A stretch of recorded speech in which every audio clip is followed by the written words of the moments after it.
Chapter 7 of Dorothy and the Wizard in Oz by L. Frank Baum. Into the Black Pit and out again.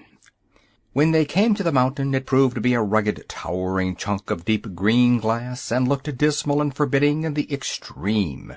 Halfway up the steep was a yawning cave, black as night beyond the point where the rainbow rays of the colored suns reached into it.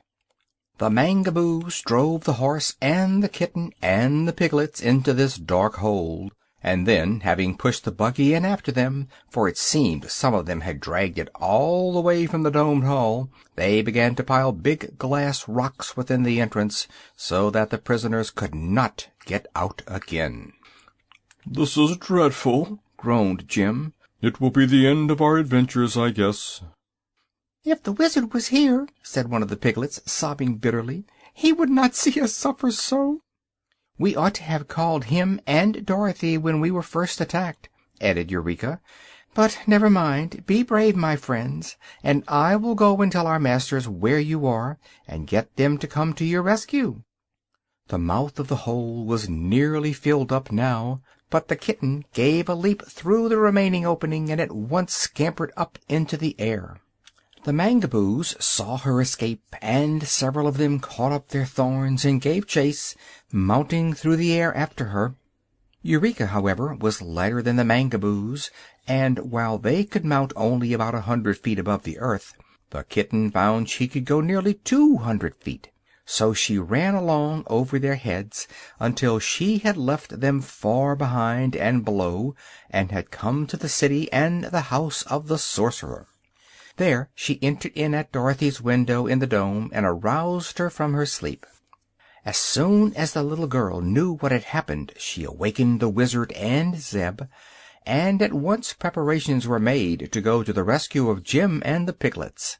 The Wizard carried his satchel, which was quite heavy, and Zeb carried the 2 lanterns and the oil can. Dorothy's wicker suitcase was still under the seat of the buggy, and by good fortune the boy had also placed the harness in the buggy when he had taken it off of Jim to let the horse lie down and rest. So there was nothing for the girl to carry but the kitten, which she held close to her bosom and tried to comfort, for its little heart was still beating rapidly. Some of the Mangaboos discovered them as soon as they left the house of the sorcerer, but when they started toward the mountain, the vegetable people allowed them to proceed without interference, yet followed in a crowd behind them, so that they could not go back again. Before long they neared the Black Pit, where a busy swarm of Mangaboos, headed by their princess, was engaged in piling up glass rocks before the entrance. "Stop, I command you!" cried the Wizard in an angry tone, and at once began pulling down the rocks to liberate Jim and the piglets. Instead of opposing him in this, they stood back in silence until he had made a good-sized hole in the barrier, when, by order of the princess, they all sprang forward and thrust out their sharp thorns. Dorothy hopped inside the opening to escape being pricked, and Zeb and the Wizard, after enduring a few stabs from the thorns, were glad to follow her. At once the Mangaboos began piling up the rocks of glass again, and as the little man realized that they were all about to be entombed in the mountain, he said to the children, "My dears, what shall we do? Jump out and fight?" "What's the use?" replied Dorothy.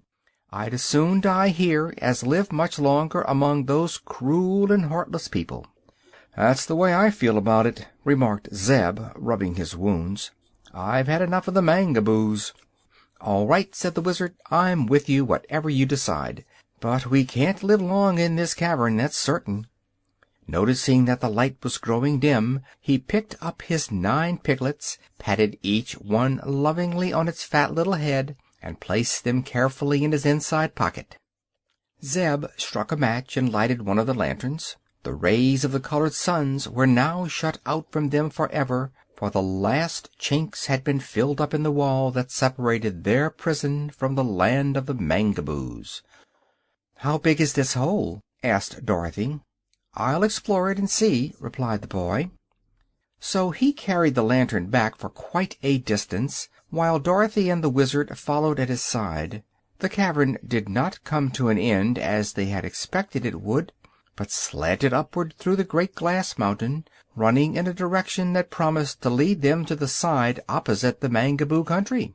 "It isn't a bad road," observed the Wizard, "and if we followed it, it might lead us to some place that is more comfortable than this black pocket we are now in. I suppose the vegetable folk were always afraid to enter this cavern because it is dark, but we have our lanterns to light the way, so I propose that we start out and discover where this tunnel in the mountain leads to." The others agreed readily to this sensible suggestion, and at once the boy began to harness Jim to the buggy. When all was in readiness, the three took their seats in the buggy, and Jim started cautiously along the way, Zeb driving, while the Wizard and Dorothy held each a lighted lantern so the horse could see where to go. Sometimes the tunnel was so narrow that the wheels of the buggy grazed the sides. Then it would broaden out as wide as a street, but the floor was usually smooth, and for a long time they traveled on without any accident. Jim stopped sometimes to rest, for the climb was rather steep and tiresome.